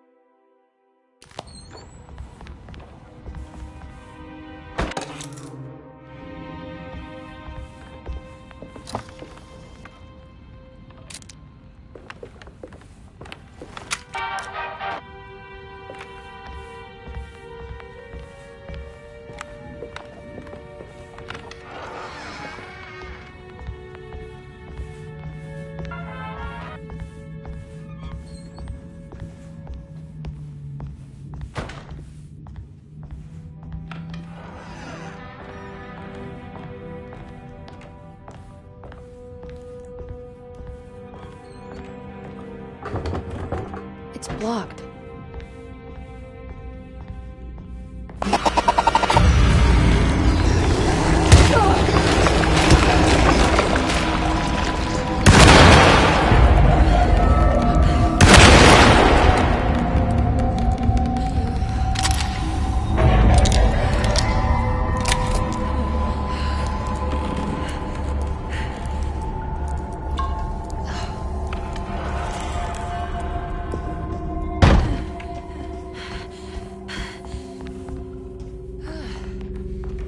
Okay, that wasn't so bad.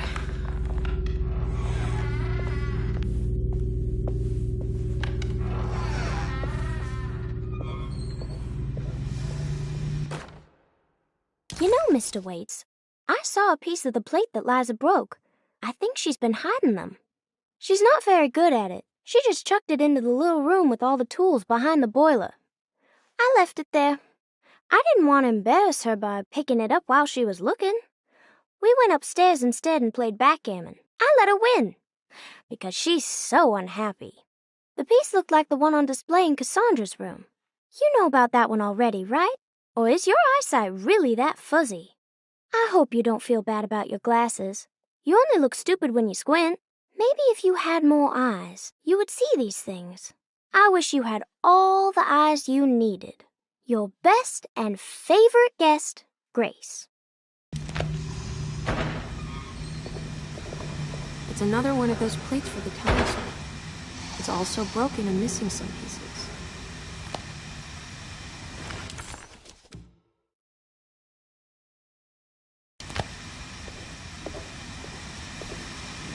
There's something missing.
I guess this works too?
Jeremy?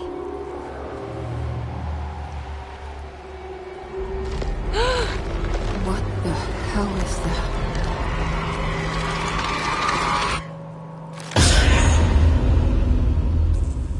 What? There was a dead body in here. Did I just imagine that? The body of Deseto's clerk transformed into some eye-clad abomination before he suddenly disappeared. Surely it was all in her head, a horrible vision planted by the Dark Man.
Come on, Grace. I'm too tired for games.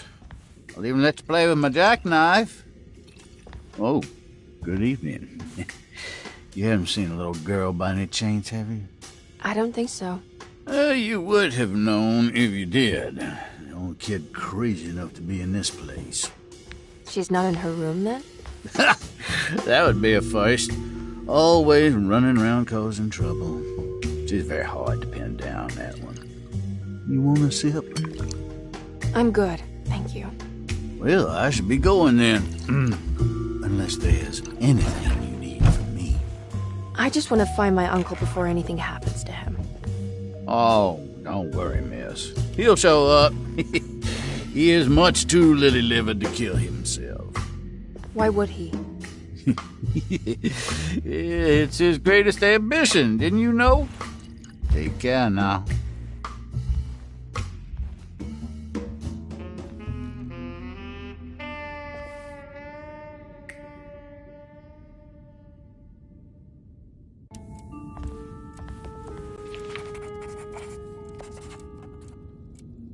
McCarthy moseyed off to continue his search for the little girl. Emily had meant to ask why he was looking for her, but decided against it, fearing that it would just prolong an already awkward scene.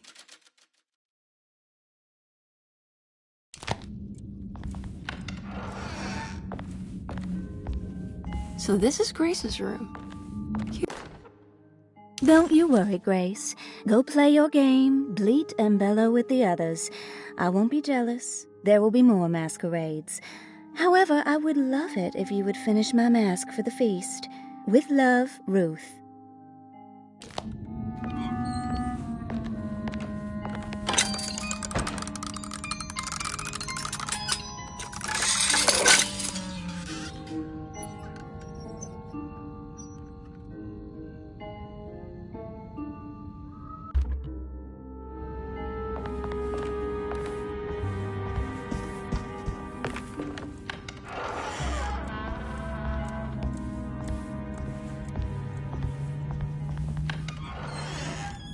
This must be the great Cassandra Beauregard's room. I'm not sure what I expected. Maybe something more extravagant?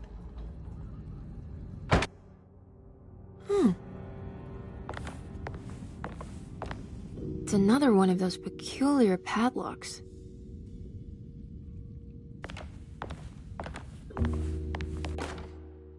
Miss Beauregard, I picked up your medicine at the post office today.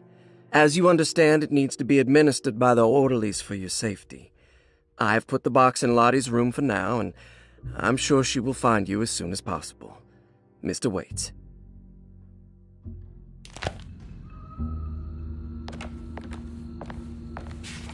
There's more of that aggressive rot on the bottles. I wonder what that means. The medicine bottles had stains of rot on the labels, suggesting some greater shape. They just needed to be put in the right order. But for what purpose? If I find the full set of bottles, then maybe I can make something out of the strange markings.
It's wet shut.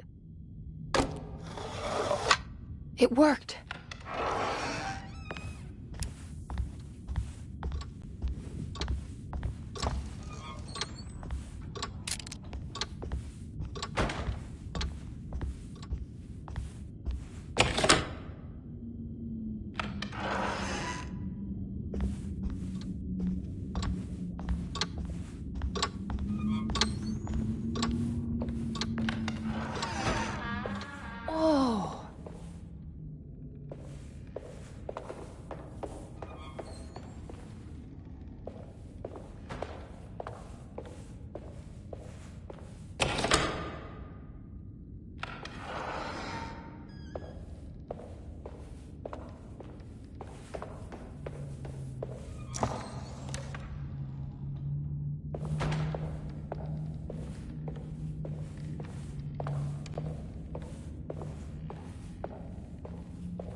Do you teach piano as well?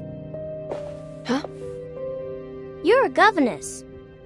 Did you teach those clawing Casino kids how to play the piano? How do you know about that? Just because grown-ups don't notice children doesn't mean we don't notice you. Yes. I taught them some piano. Are you any good at it? Not good enough to play a broken one. It fell from the attic. Brought half the ceiling down. It was Jeremy's fault, wasn't it? Nobody knows what happened, but you're not wrong.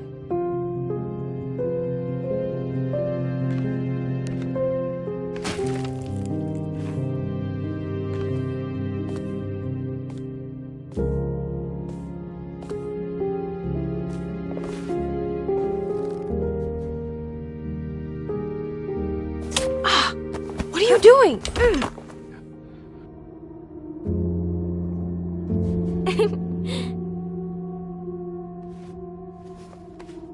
I'm gonna go now. See you around.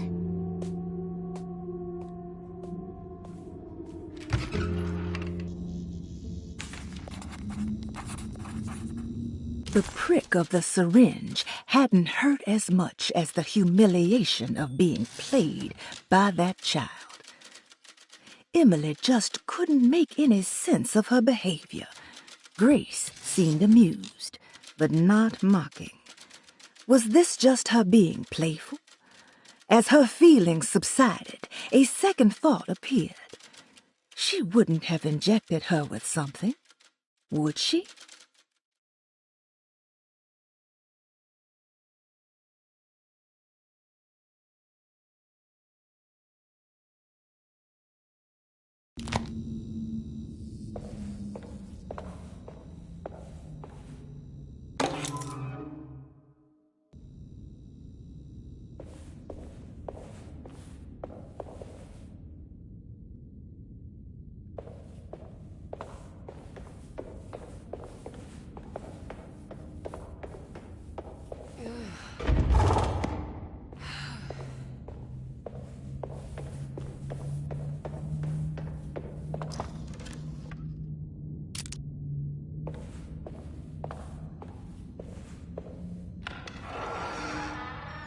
Ugh.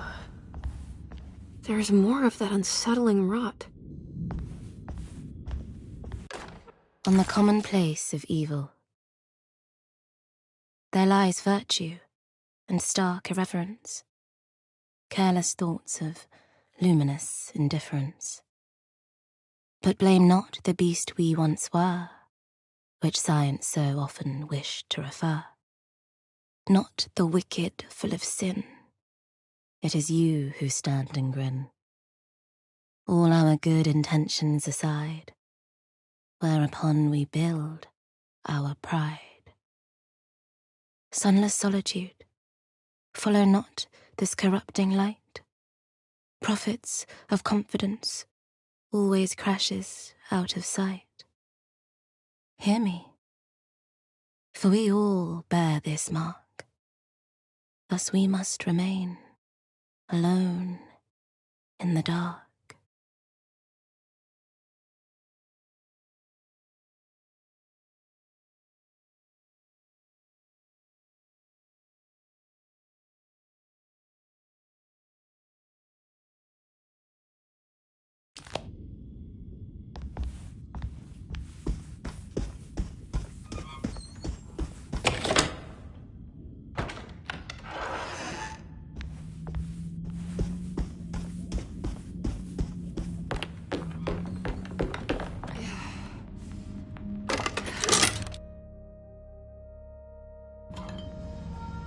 Ah, what's this?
The rot made the shape of a snake. Is it telling me something?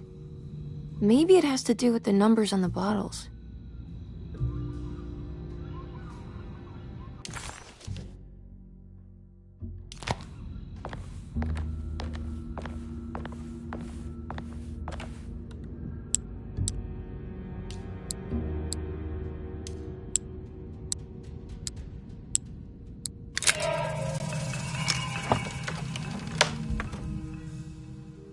It's another piece of broken plate.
The talisman is showing another room. Something is opened.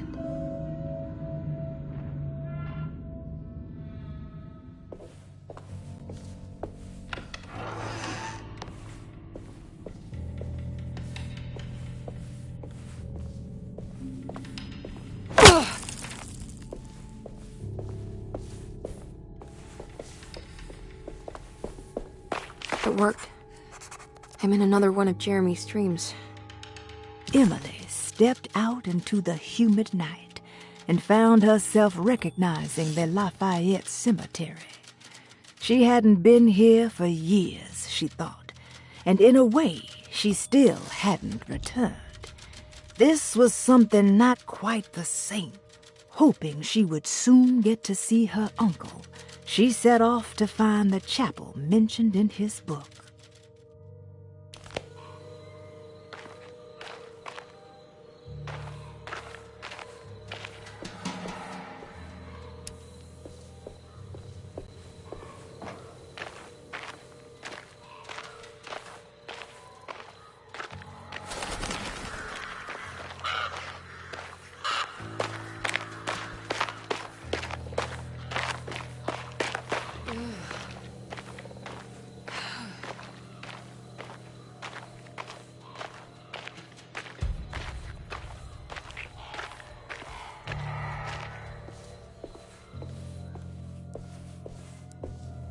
It's been a while since I visited the family tomb. I hope it's in a better state than the real world.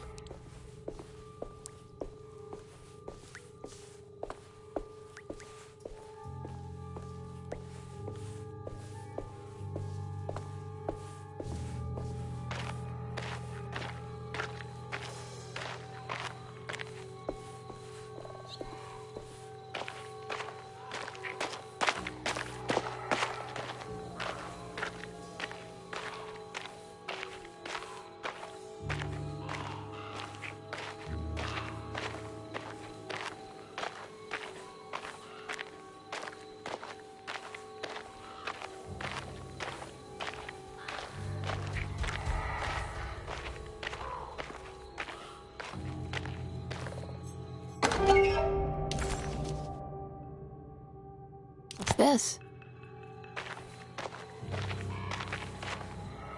What's that for? There we go.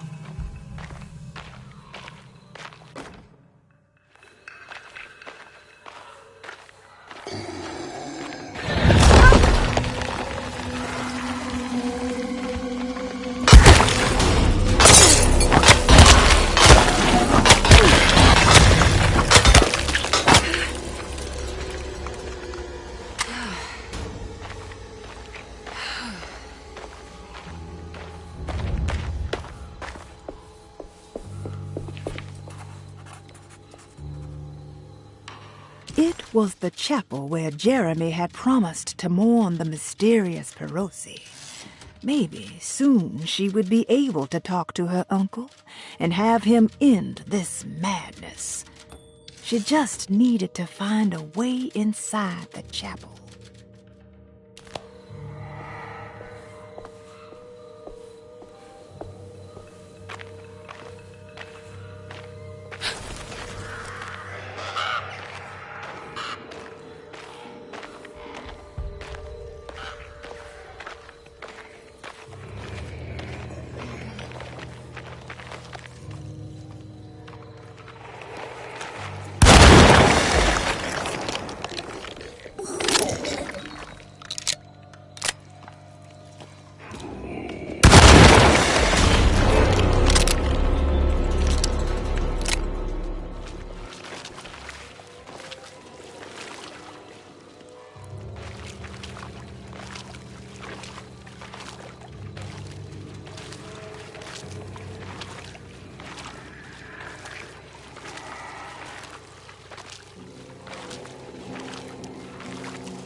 Yeah.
I made it out.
Emily, is that you? Jeremy. What are you doing here? Well, you sounded so miserable in your letter. I've come to take you away from here. I can't believe I made such a foolish mistake. All I wanted was for you to stay away. What do you mean? I bargained with the Dark Man. A pact to keep New Orleans safe with my own life as tribute. The Dark Man isn't real, Jeremy. There is nothing he can do to hurt you. How do you think any of this is happening? How do you still not trust my words? Fine. Then let me help. Don't be foolish. He will bury you next to me in his sunken temple for an eternity. I don't care. I'll find a way. I have my own talisman, and I know about Tarawea. Oh, wait, don't speak.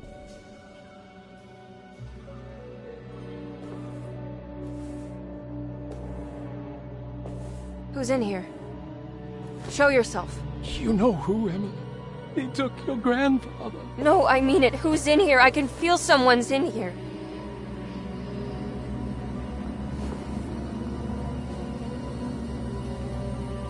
Emily!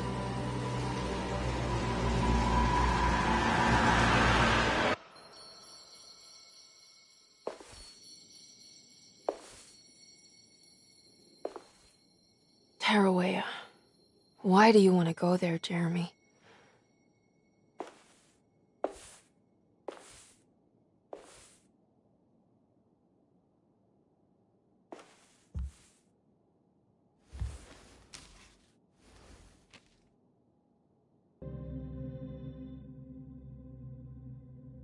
I've seen so many strange occurrences lately. Memories explode into existence and then burn out like tired glass bulb filaments.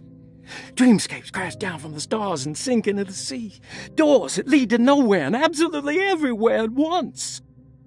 With all this reverie, I want to think there's a chance that you found a way to remain alive in some way I cannot fathom. Just like I've learned to navigate with my talisman, maybe you, with all your knowledge, you somehow knew a way to find me again, perhaps in Tarawea. Oh, my love, Jeremy.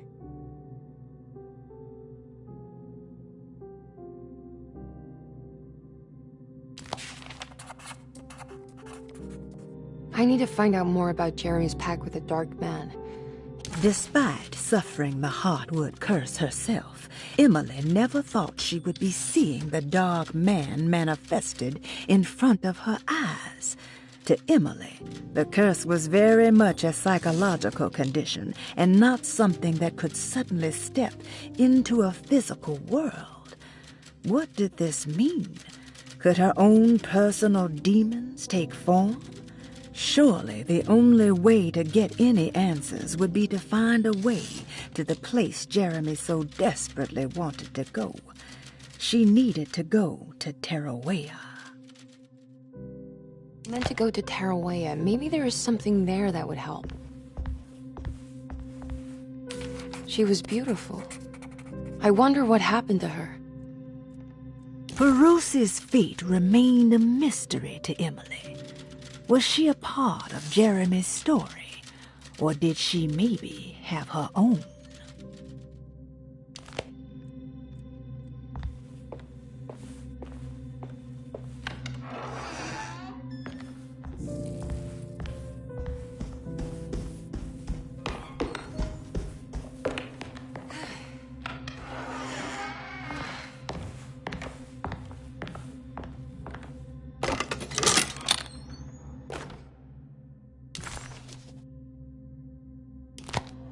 It's a telescope lens.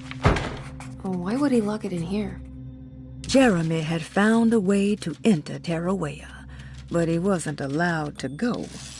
He knew deep down that it was impossible for him to cross that threshold. Instead, he hoped that Perosi would go in his place and burn his library to the ground so he could start again. But she never got the chance. Perosi had her own problems, her own demons, and she died suddenly one day without warning. Holding the telescope lens in her hands, Emily suspected what it was. At least a part of the key to that paradise Jeremy so desperately wanted to see. Curious what she would find, she felt eager to put the lens to use.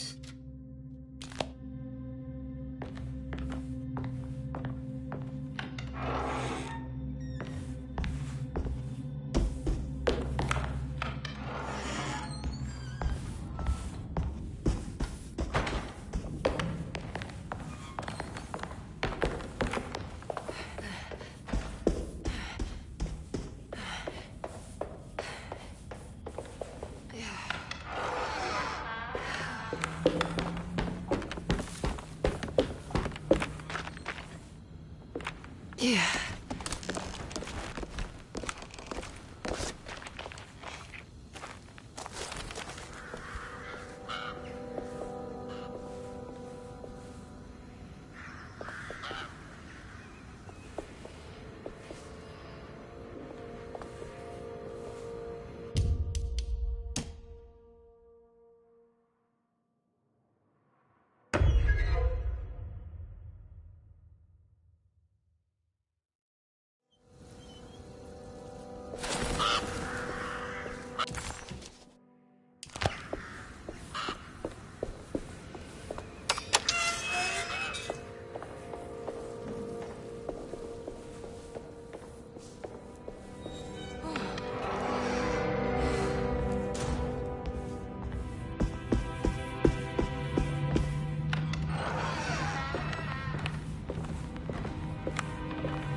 Wait, what's going on?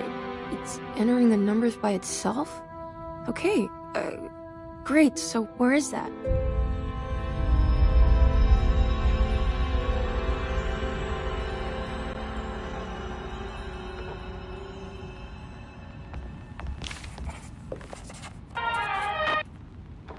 Was this dream of Tarawea without a catch? A place for rest and comfort.